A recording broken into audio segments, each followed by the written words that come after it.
अच्छा एक बात पूछूं, सच सच बताना, आज का ये फुटबॉल मैच क्या मैं इस ड्रेस में मोटी लग रही हूँ? के बीच है। नहीं नहीं सच्ची? मतलब पतली लग रही हूँ? दोनों नहीं। टीमें दो की गोल से बराबरी पर है। ओह गॉड, तो क्या नहीं लगा के रखा है? तुम मेरी बात सुन भी रहे हो या नहीं? जाना, तुम बहुत अच्छी लग रही हो। देखना पार्टी में सब तुम्हारी ही तारीफ करेंगे। ब्राजील के खिलाड़ी बहुत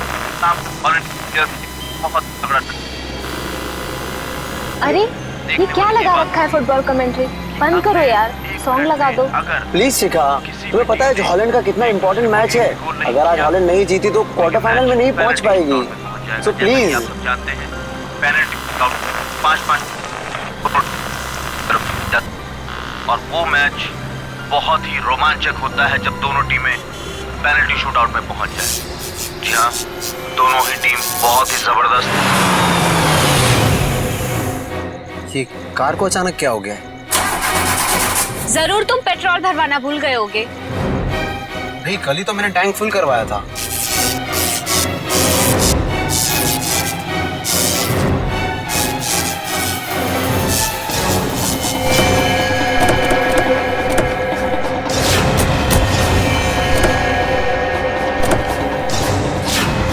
अरे ये क्या, एक साथ सारी गाड़ियां खराब हो गई? हाँ, सड़क की सारी बत्तियां भी गुल हो गई है।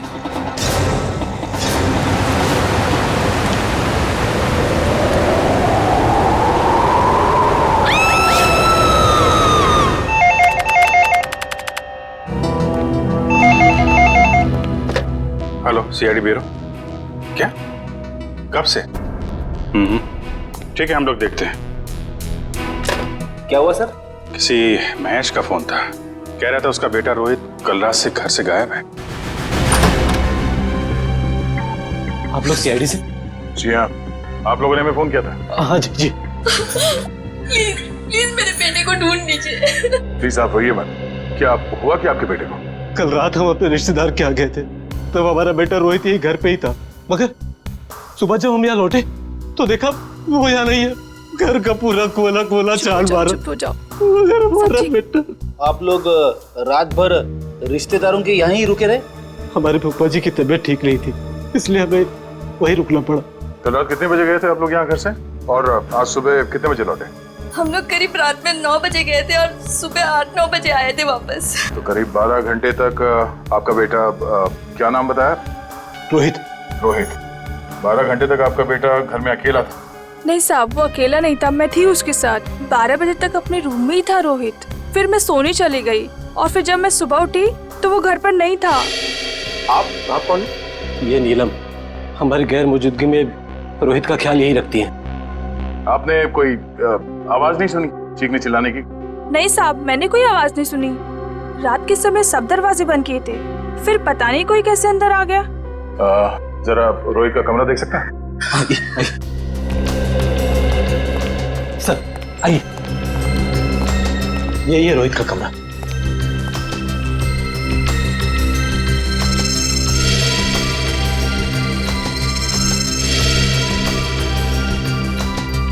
ओहो, लगता है आपका बेटा महाराणा प्रताप का बहुत बड़ा फैन है। हाँ, ये उसका फेवरेट सीरियल है और इसका एपिसोड कभी मिस नहीं करता। कैंपिंग का सामान को देखकर लगता है कि वो एडवेंचर स्पोर्ट्स का भी काफी दीवाना है। हाँ? जी, बहुत पसंद था उसे।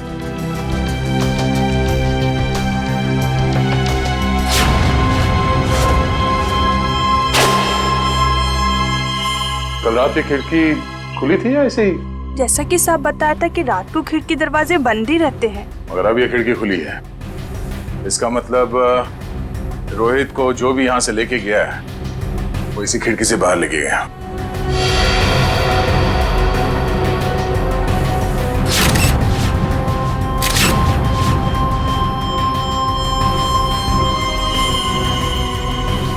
हुक।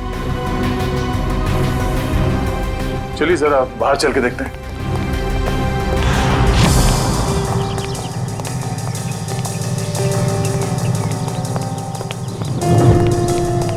सर, जूतों के निशान शायद रोहित के होंगे। 5 या 6 नंबर के जूते होंगे। ये रोहित कितने नंबर के जूते पहनता था? 6 नंबर। 6 नंबर। ये देखो, गमले में ये जूते का निशान है। ऐसा लगता है किसी ने ऊंचाई से छलांग मारी है इसके ऊपर। छलांग मारते ही मिट्टी जूते पे लग गई और नीचे उतरने के बाद जमीन पे आ गई ये निशान। सर मगर यहाँ पे तो सिर्फ रोहित के जूते के निशान है, और कोई जूते के निशान तो है ही नहीं। अंकल रोहित का कुछ पता चला? नहीं बेटा, अभी तक तो नहीं। उसके सारे दोस्तों को फोन करके देखा लेकिन उसका कुछ भी पता नहीं चल रहा है। सर, ये नोट यहाँ झाड़ी में पड़ा मिला सर। नोट? एक मिनट दिखाइए जरा।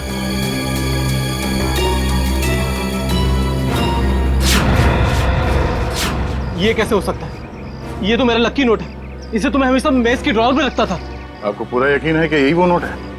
हाँ, ये देखिए, इस पे मेरे नाम का इनिशियल्स भी लिखा हुआ है। ये नोट वहां कैसे आया?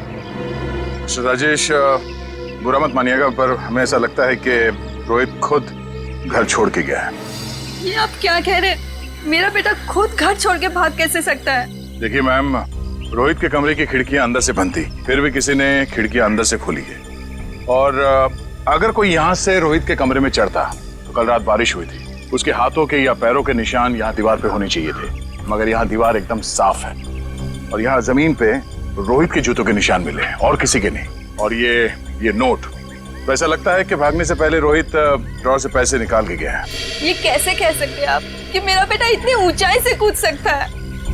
अब आप ही ने बताया था कि आपके बेटे को ट्रैकिंग और हाइकिंग का बहुत शौक है, तो हो सकता है ये हुक के जरिए रस्सी लगाकर वो नीचे उतर गया हो यहाँ से। अंकल, रोहित को अकेले घूमना बहुत पसंद था। वो अक्सर शाम को हमारा क्रिकेट मैच छोड़ के यहाँ वहाँ जाया करता था। अकेले घूमता था? कहाँ पे? वैसे तो उसने कभी बताया नहीं, मगर एक दिन मैं उसका पीछा करते करते पुराने किले के पास पहुँच गया था। पुराने किले के पास? क्या करने जाता था वो वहाँ? सर वो महाराणा प्रताप का फैन था सर, शायद इसलिए जाता हो सकता है कल रात भी रोहित पुराने किले में ही गया हो।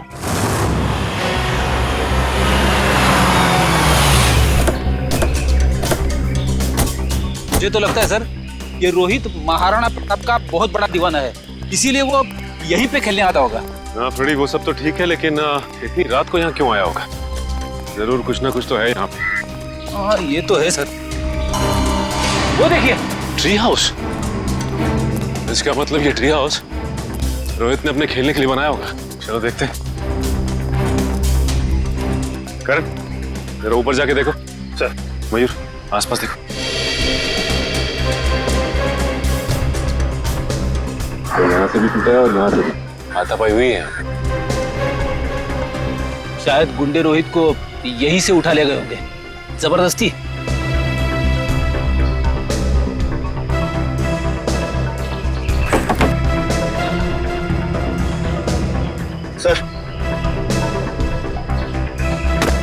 सर ये कुछ बुक्स मिली है, सबकी सब महाराणा प्रताप के बारे में।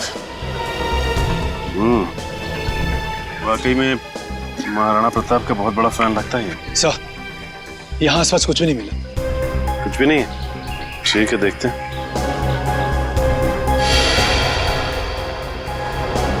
ये क्या? ये देखो, ये रोहित ने इस पेज पे निशान लगाया हुआ है। जरूर कुछ तो खास है इस पेज पे। इस पन्ने पे तो महाराणा प्रताप की तलवार के बारे में लिखा हुआ है। महाराणा प्रताप की तलवार? बड़ी परसों मैंने न्यूज़पेपर में पढ़ा था कि महाराणा प्रताप की तलवार शहर के पुराने म्यूजियम में रखी जाने वाली है, चिम्मा म्यूजियम में। हो सकता है कुछ ना कुछ इस चिम्मा म्यूजियम में ही है। जाना पड़ेगा वहां पे। Hello hello hello, ambulance. Hello, यहाँ पे इतनी भगदड़ क्यों मची है? अंदर चल के देखते हैं। एम्बुलेंस, चिम्मा म्यूजियम से बात कर रहा हूँ, जल्दी आइए। आप? हम लोग सीआईडी से। बहुत देर कर दी आपने आने में। वो तो कब के भाग गए। भाग गए? कौन भाग गया? वही जिन्होंने म्यूजियम में डाका डाला। डाका?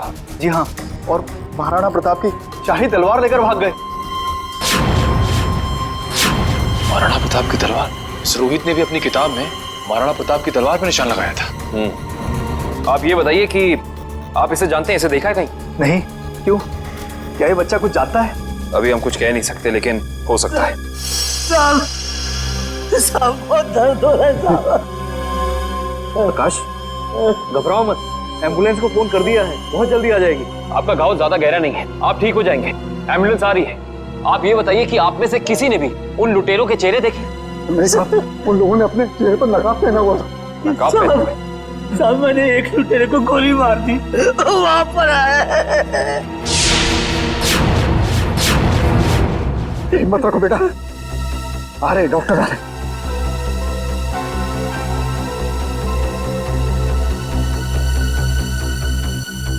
ये तो मर चुका है। साहब मुझे सजा तो नहीं होगी ना? आपको घबराने की कोई जरूरत नहीं है। आपने आत्मरक्षा में गोली चलाई है, अदालत इस बात को जरूर ध्यान में रखेगी। कुछ नहीं होगा आपको।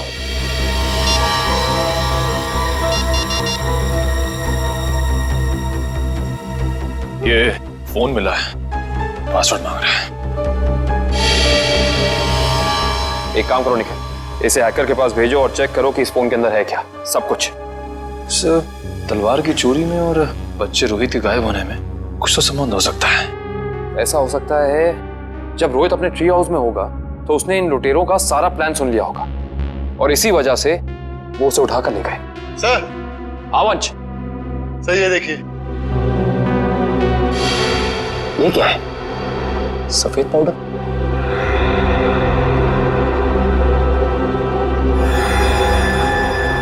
इसे चेक कराना पड़ेगा। सर, मैंने शहर के सभी check post, airport, bus stop और रेलवे स्टेशन पे रोहित का फोटो भेज दिया है।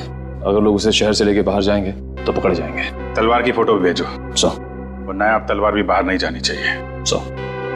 सर, मैंने शहर के उन सभी अमीर लोगों की लिस्ट निकाली है जिन्हें एंटीक सामान खरीदने का शौक है और जो उस तलवार में दिलचस्पी दिखा सकते हैं। सबकी एक एक हरकत पे नजर रखो। रोहित के और तलवार के गायब होने में आपस में कोई ना कोई संबंध जरूर है। सर, ये फोन जो गुंडों की जेब से मिला था सर, इस पे आखिरी कॉल हीरानगर से आता सर।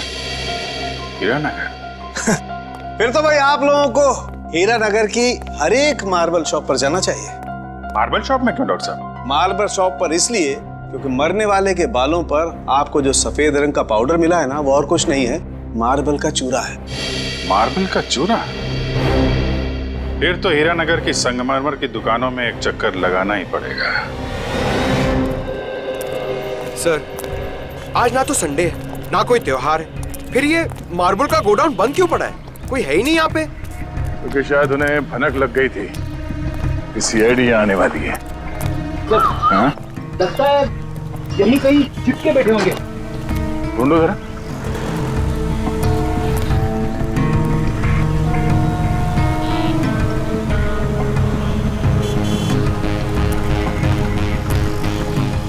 ये घर यहाँ? चलो अंदर देखते हैं।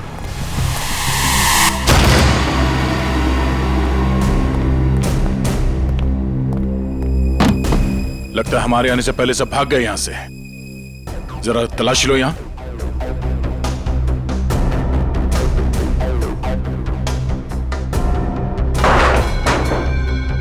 सर, यहाँ पे तो मेज और कुर्सी के अलावा कुछ भी नहीं है।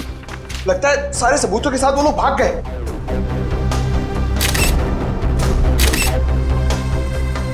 सिवाय इसके वो ये पेपर जलाना चाहते थे, मैं पूरी तरह से जला नहीं। इस पे तो कुछ नाम और नंबर लिखे थे। इस नाम का पहला अक्षर आर से शुरू होता है और खत्म होता है EER। रणवीर तो नहीं? रणवीर? ये नाम इस केस में पहले भी सुना है। अरे हाँ, उस आदमी का नाम भी तो रणवीर है, इसका नाम उस लिस्ट में है जिन्हें ये तलवार खरीदने में दिलचस्पी है। इसका मतलब सर, उस तलवार की चोरी में रणवीर का हाथ है? वो भी पता चल जाएगा। बादशाह रणवीर जी, हमें पता चला है कि महाराणा प्रताप की जो तलवार चीमा म्यूजियम से चोरी हुई थी, आपका मानना है कि वो तलवार आपके पूर्वजों की है और आपने कई बार कोशिश की थी कि वो तलवार आपको वापस मिल जाए। हाँ? तो अब समझ में आया कि आपकी यहाँ आने की वजह क्या है। आपको क्या लगता है कि वो तलवार हमने चुराई है? ठीक है, आप हवेली की तलाशी ले सकते हैं, हमें कोई एतराज नहीं। जाहिर सी बात है रणवीर जी कि आप इतने बेवकूफ तो नहीं होंगे कि तलवार चुराने के बाद उसे आप अपने हवेली में छुपा के रखेंगे। हाँ? जबान संभाल के बात करिए ऑफिसर। आपको कोई हक नहीं बनता हमें चोर कहने का जब तक आपके पास कोई ठोस सबूत ना हो। ठोस सबूत है हमारे पास। ये कागज, इससे क्या होता है? इस कागज पे आपका नाम लिखा हुआ है रणवीर जी। तो उससे क्या हो जाता है? उससे यह साबित होता है कि वो तलवार आपने चोरी करवाई है, क्योंकि ये जला हुआ कागज का टुकड़ा हमें उन लुटेरों के अड्डे से मिला जिन्होंने शायद आपके कहने पे वो तलवार चुराई। बेकार की बात है। इस दुनिया में ऐसे कितने लोग होंगे जिनका नाम रणवीर है, तो आप हम पे कैसे शक कर सकते हैं?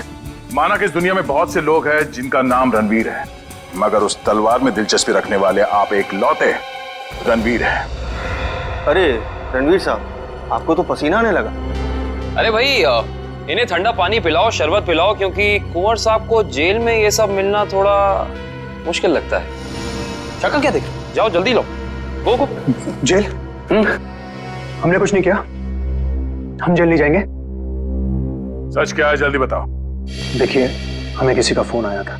वो हमसे पूछ रहा था कि हमें अपनी शाही तलवार खरीदने में कोई दिलचस्पी है या नहीं। फिर? आप तो जानते हैं वो तलवार हमारे लिए क्या मायने रखती है, इसलिए हम वो तलवार खरीदने के लिए राजी हो गए। ये जानते हुए भी कि वो तलवार चोरी की है। जी। कब खरीदने वाले हैं आप ये तलवार? जी आज शाम 6 बजे ब्लू डेजर्ट होटल में। Hotel blue desert? बोलिए, किससे मिलना है? शायद पहचाना नहीं है आपने हमें। रणवीर नाम है हमारा। वो शाही तलवार का सौदा करने आए। ये कौन है? ये हमारे शाही सेवक है, दीमक राम। दीमक राम? ये कैसा नाम है? बचपन में इनके दिमाग में दीमक लग गया था, तब से दीमक राम नाम पड़ गया इसका। बैठिए।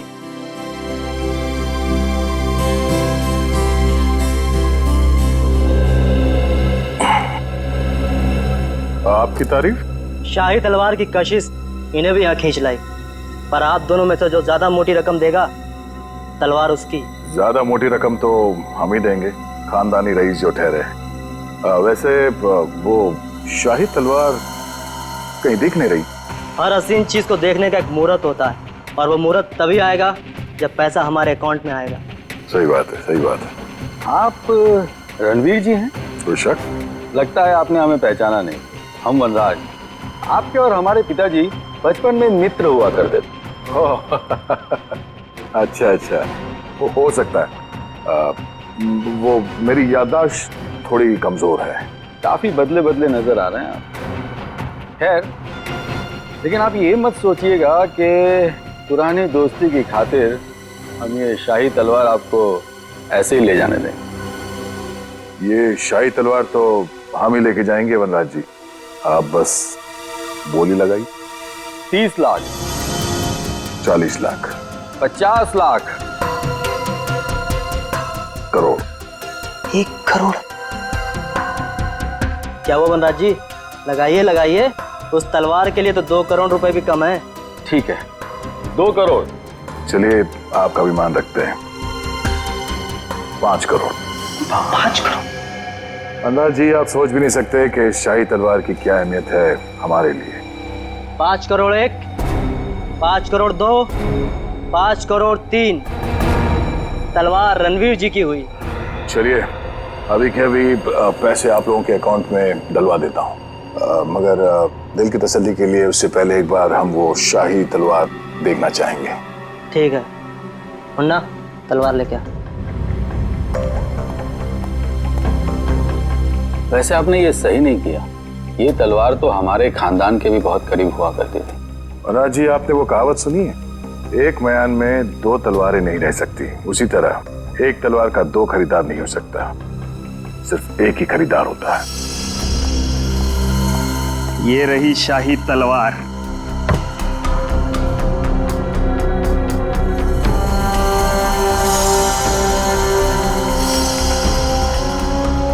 अब आप हमारे अकाउंट में पैसे डलवा सकते हैं। बिल्कुल।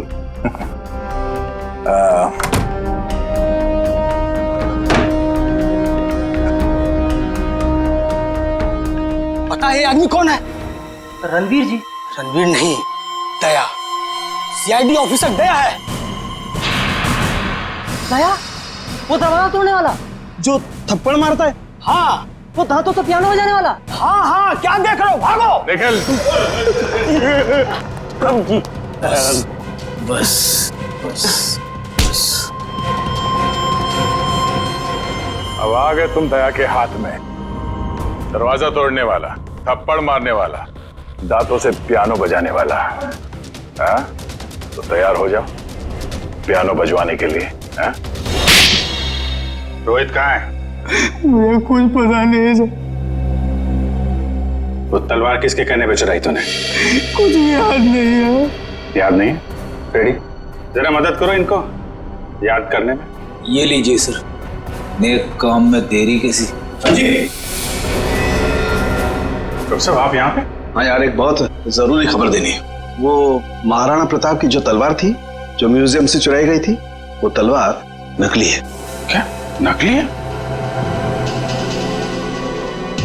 तेरे चेहरे का रंग तो बिल्कुल नहीं बदला। तो जानता था वो तलवार नकली है? मुझे मालूम था कि वो तलवार नकली है। तो नकली तलवार तूने चुराई क्यों? किसी के कहने पे चुराया साहब। किसके कहने पे? वो देख, यहाँ पे अगर इन सब ने थोड़ी थोड़ी मेहनत की तुझे याद दिलाने में, तो तेरा क्या हश्र होगा मैं कह नहीं सकता। भला इसी में चुपचाप बता दे, तलवार किसके कहने पे चुराई? वो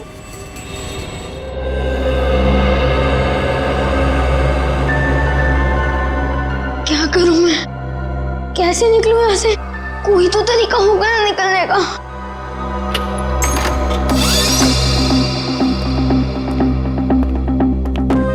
दे खाना खा ले।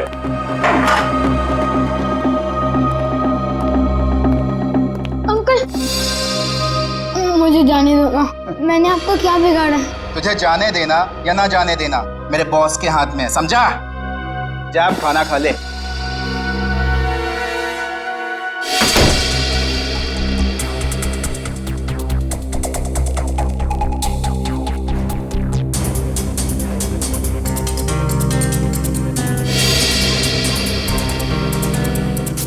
क्या करूं?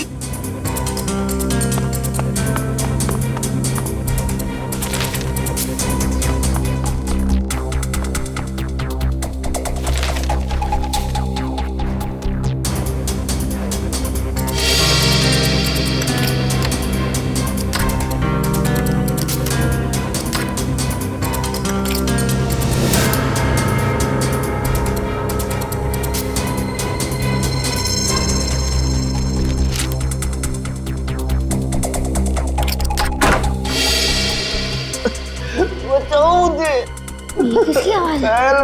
लगता है उन लोगों ने किसी और को भी कैद करके रखा है। कोई बचाओ मुझे। अंकल आप कौन हो? तुम कौन हो? मैं रोहित। इन लोगों ने मुझे भी आह्वान के रखा था। बेटा मुझसे बहुत बड़ी गलती हो गई। अंकल कैसी गलती? हमें बताने का वक्त नहीं।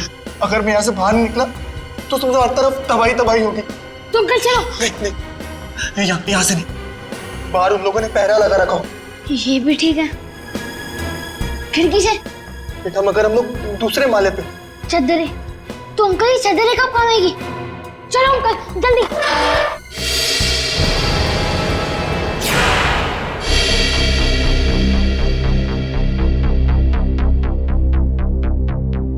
आप लोग? तलवार का कुछ पता चला? बड़ी फिगर है तुम्हें तलवार की।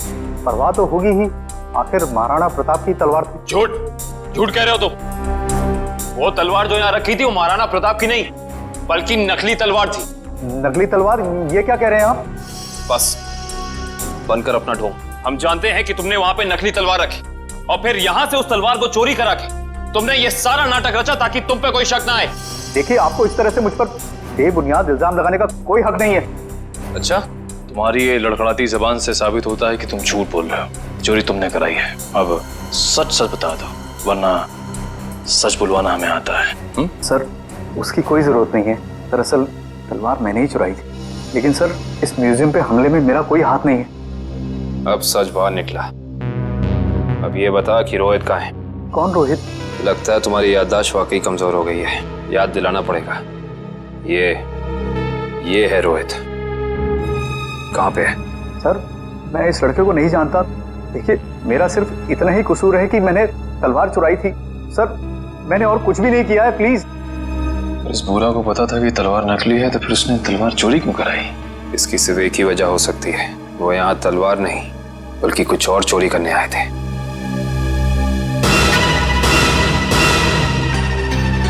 जिस वक्त यहाँ चोरी हो रही थी वो क्लोज सर्किट कैमरा चल रहा था? जी सर। वंश, कल की फुटेज लाओ। सर।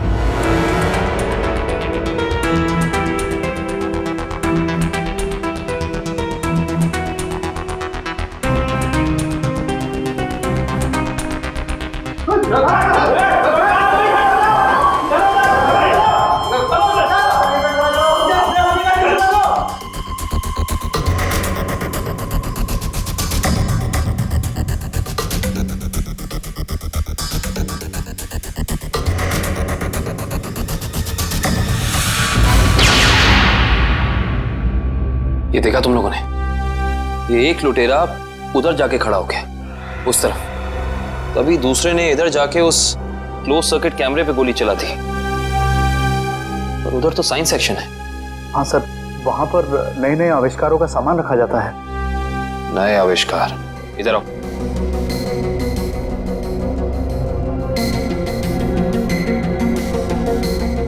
ध्यान से देख के बताओ कि यहाँ सब कुछ पहले जैसा है कि कुछ चोरी हुआ है? नहीं सर, सब कुछ ठीक दिख रहा है।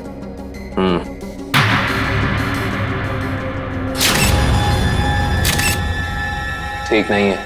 ये देखो, खून की बूंद। ये खून की बूंद यहाँ कैसे आई? सर, मुझे इसके बारे में कुछ भी नहीं पता है, कहाँ से आई। अच्छा, इसके बारे में नहीं पता तो ये तो पता होगा कि ये क्या है। ये डॉक्टर गिरीश का बनाया हुआ इलेक्ट्रोमैग्नेटिक पल्स डिवाइस है।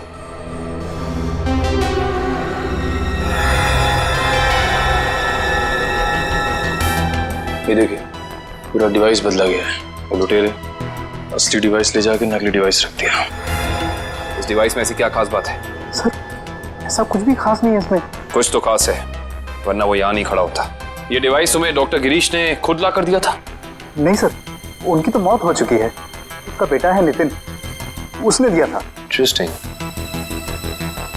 इस नितिन का एड्रेस देना जरा।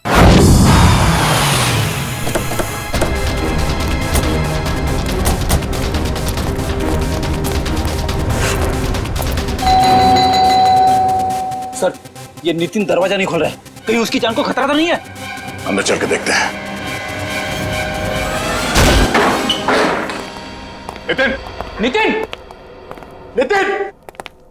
लगता है यहाँ हाथापाई हुई है, जरा घर की तलाशी लो जल्दी। नितिन!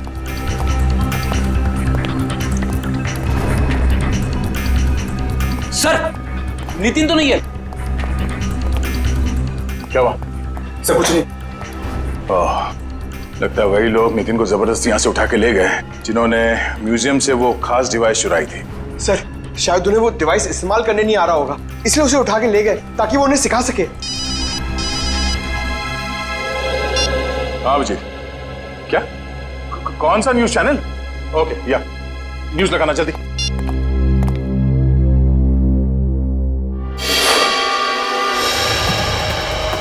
नमस्कार भाइयों और बहनों, मुझे ये बताते हुए बेहद खेद महसूस हो रहा है कि इस धरती पे आप सबकी जिंदगी गिनी चुनी ही बची है। न सिर्फ ये शहर बल्कि ये पूरा देश जल्द ही एक कब्रिस्तान में बदल जाएगा, जहां हर तरफ लाशें ही लाशें होंगी, हर तरफ मौत ही मौत छाई रहेंगी। तो जाइए, पूरी कर लीजिए अपनी आखिरी इच्छाएं, क्योंकि वक्त आपके पास बहुत कम है। सर, ये आदमी कौन है जो पूरे देश को खुलेआम धमकी दे रहा है? जरूर इसका कुछ ना कुछ संबंध है इस म्यूजियम वाली चोरी के साथ। हेलो रोहित? रोहित बेटा, कहाँ हो तुम? तुम्हारे मम्मी डैडी कब से तुम्हारे लिए परेशान हो रहे घर पे। अंकल प्लीज मुझे बचा लीजिए, वो लोग मुझे मारना चाहते हैं। अंकल। कौन मारना चाहता है? देखो बेटा, घबराओ मत, तुम्हें कुछ नहीं होगा। पहले ये बताओ कि तुम हो कहाँ पर? सर, ठीक से तो पता नहीं, पर शायद श्याम नगर के पास। हाँ, हेलो हेलो हेलो रोहित! अरे अचानक लाइट कैसे चली गई? सर, श्यामनगर तो यहाँ से काफी दूर है, हम लोग श्यामनगर पहुंचेंगे कैसे? ये फोन तो जैम हो गया। हमें किसी भी तरह अभिजीत को कांटेक्ट करके उसे बताना होगा ताकि वो जल्द से जल्द श्यामनगर पहुंच सके। चल। अंकल, वैसे इतनी आवाजें क्यों आ रही है? हाँ बेटा, मुझे भी बहुत सारी आवाजें आ रही है। बेटा, ये सब सिर्फ शुरुआत है। बहुत जल्द सब लोग एक दूसरे के खून के प्यासे हो जाएंगे। मगर ऐसा क्यों अंकल? और बिजली कब आएगी? तुम कैसे जाएंगे बाहर? अंकल, मुझे बहुत डर लग रहा है, आप कुछ करो ना अंकल। नहीं बेटा, डरो मत। मगर रोहित, ये कोई मामूली पावर कट नहीं है। आधे शहर का बिजली का सामान नष्ट हो चुका है। एक इलेक्ट्रोमैग्नेटिक पल्स रेडिएशन की वजह से फोन, प्लेन्स, कार्स, कंप्यूटर्स कुछ भी काम नहीं करेंगे। लेकिन किसने किया ये सब और कैसे हुआ? बेटा, कुछ हद तक इस सब का जिम्मेदार मैं भी हूँ। अगर मैंने थोड़ी सी हिम्मत दिखाई होती ना, तो आज ये सब नहीं होता। कुछ नहीं अंकल, एक काम करते हैं, हम महाराणा प्रताप को याद करते हैं। हम दोनों को बहुत शक्ति मिलेगी, बहुत हिम्मत मिलेगी, और सीआईडी अंकल भी पहुंचते ही होंगे। हम चलो ढूंढो उन्हें, देखो यही कहीं छुपे होंगे। जल्दी जल्दी। वो बुरे लोग पहुंच गए हमारा पीछा करते करते। अब हम क्या करेंगे? बेटा, हमें कुछ ना कुछ तो करना पड़ेगा। क्या करें हम? तुम सुनो मेरी बात सुनो। तुम यहाँ से भाग जाओ, मैं यहाँ पर रुक के उनका सामना करता हूँ। नहीं अंकल, मैं आपके साथ ही रहूंगा, और वैसे भी सीआईडी अंकल पहुंच ही रहे होंगे। नहीं बेटा, तुम मेरी बात सुनो, तुम यहाँ से जाओ। मैं आपके साथ ही रहूंगा। हम क्या करें? अंकल एक सेकेंड। बेटा संभाल के। बेटा, रोहित।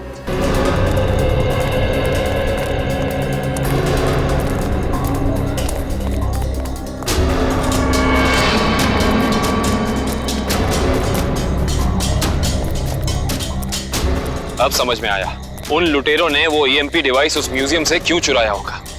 क्यों चुराया होगा सर? ताकि वो इस शहर को ऐसे अंधकार में डाल सके वंश। यही प्लान था उनका। इस मुश्किल से इस शहर को निकालने का रास्ता ढूंढना पड़ेगा। इसका रास्ता तो अब उसी इंसान के पास है जिसके पास ये डिवाइस है। वो इसे इस्तेमाल करना भी जानता है और इसे नष्ट करना भी। इस अंधेरे ने हमारी मुश्किल और बढ़ा दी है। वो बेचारा बच्चा रोहित, उसे ढूंढना थोड़ा और मुश्किल हो जाएगा। उसे भी ढूंढेंगे हम, और इस शहर को इसकी जगमगाहट वापस लौटाएंगे। वो देखिए, कोई हमें अपनी तरफ बुलाने का इशारा कर रहा है। हाँ निखिल, कहीं इशारा वो बच्चा रोहित तो नहीं कर रहा? आओ देखते हैं। चलो।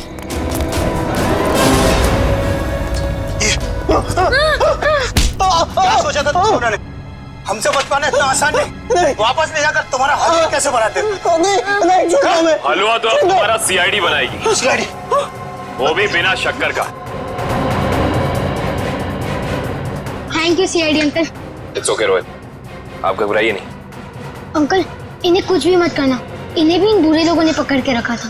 वंश, रोहित को घर ले जाओ, तब तक हम इनकी खातेदारी करते हैं। Bye Nitin uncle. Bye bye.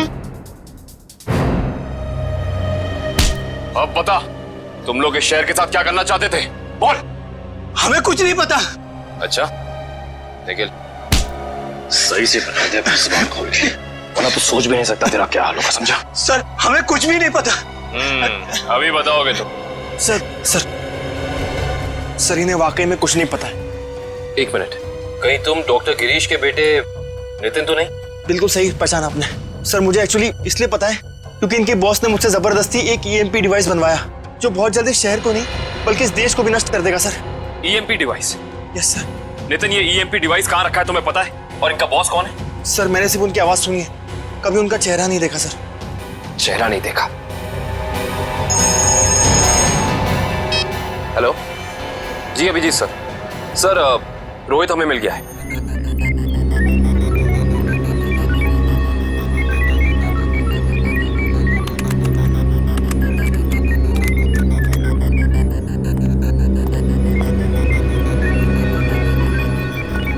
जल्दी करो, अगले 10 मिनट में सारे हवाई जहाज जमीन पे होने चाहिए। Yes sir. बस 3 फ्लाइट्स हवा में, बाकी सब कैंसिल कर दी गई सर। हाँ जल्दी करो, हमारे पास वक्त बहुत कम है। ओह नो, इसका डर था वही हुआ। सर, प्लेन का इलेक्ट्रिक सिस्टम भी बंद हो गया होगा। मैं जानता हूँ, तीनों प्लेन लैंड कर रहे थे और हमारे अगले ऑर्डर का इंतजार कर रहे थे। अगर तीनों प्लेन एक दूसरे के ज्यादा नजदीक आ गए तो बहुत बड़ा क्रैश होगा। पता नहीं ये सब क्या हो रहा है। अब हम क्या करें सर? हाँ, जल्दी से 2 में से भेजो रेडियो पे। मगर संदेश कैसे भेजेंगे? हमें तो ये भी नहीं पता है कि अगर क्रैश हुआ तो एग्जैक्टली कहाँ पे होगा। मैं जानता हूँ सूरज, इस मुश्किल के समय में हम सिर्फ प्रार्थना कर सकते हैं उन मासूम लोगों के लिए जो इस वक्त जिंदगी और मौत के बीच हवा में झूल रहे हैं।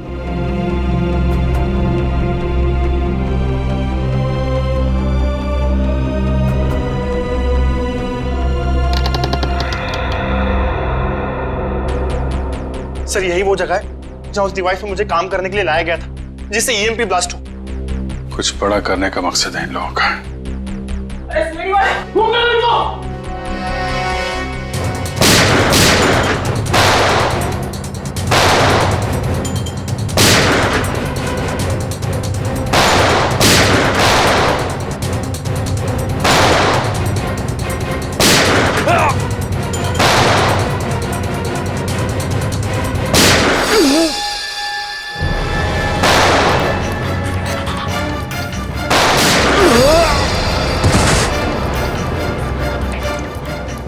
सर कंट्रोल रूम उस तरफ है।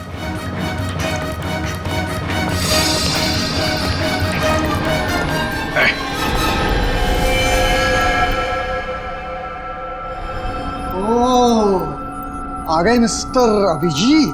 तो तुम हो इस सब के पीछे हैं? हाँ, मैं हूं मैं।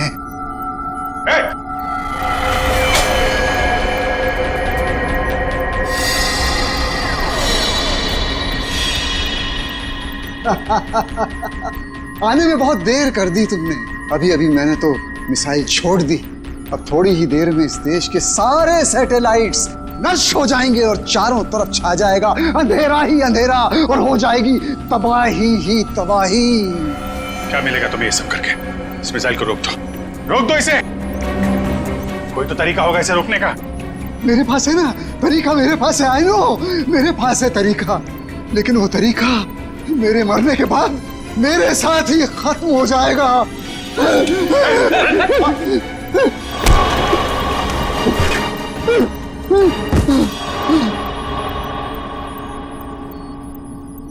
सर ये तो बेहोश हो गया। मिसाइल को कैसे रोकेंगे सर? नितिन कुछ करो तुम। ये सर, ये sir.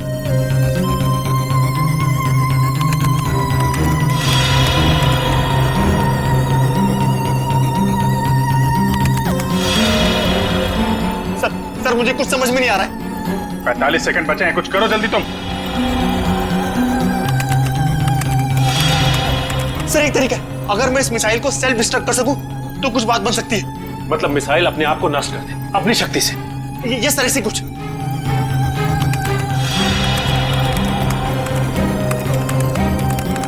Oh my God sir, ये मशीन पासवर्ड मांग रही है।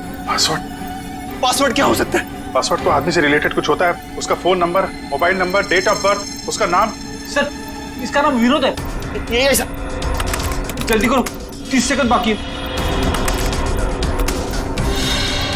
नहीं सर, ये 7 कैरेक्टर्स का पासवर्ड मांग रहा है। कहीं मिसाइल तो नहीं लिखा? एक सेकंड। नो सर, ये भी नहीं है। जल्दी करो।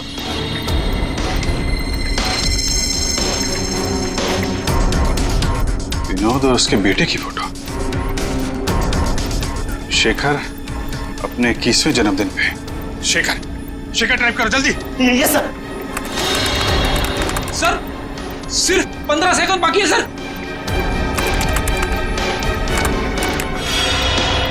सिर्फ 15 सेकंड बाकी है सर।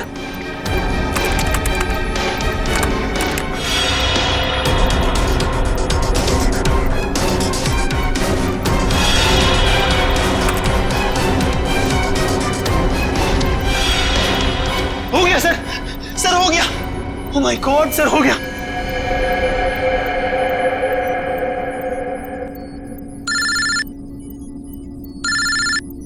हेलो, क्या? माय गॉड, ठीक है हम कुछ करते हैं। क्या हो सर? खतरा भी टला नहीं है। 3 जहाज अभी भी हवा में है और एयर ट्रैफिक कंट्रोल से उनका कांटेक्ट टूट गया है, कभी भी क्रैश हो सकते हैं। अब क्या होगा सर? कुछ भी करके हमें वहां पे बिजली वापस लानी होगी। एयर ट्रैफिक कंट्रोल वाले इलाके में बिजली लानी होगी हमें। अगर आप लोग जाना चाहते हो तो जा सकते हो, अभी किसी के बचने की कोई उम्मीद नहीं है। आप हिम्मत मत हारिए सर, कोई न कोई रास्ता जरूर निकल आएगा। बेवकूफी वाली बात मत करो। कोई भी प्लेन इस टावर में क्रैश कर सकता है और तुम सबकी जान जा सकती है। परवाह नहीं सर, भले ही हमारी जान क्यों न चली जाए, मगर हम अपने फर्ज के साथ गद्दारी नहीं कर सकते। मुझे तुम सब पे गर्व है बॉयज। लाइट आ गई। जल्दी से जल्दी तीनों प्लेन को लैंड करो। राइट।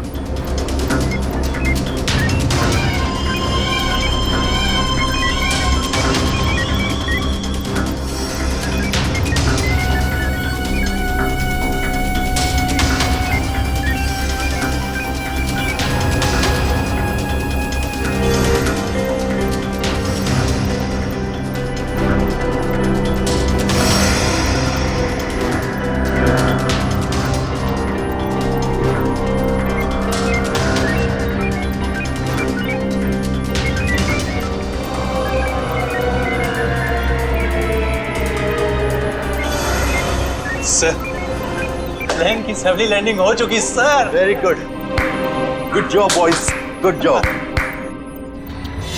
हमेशा से मेरा एक ही मकसद था, इस देश की तबाही, और उसके लिए मैंने नितिन का इस्तेमाल किया।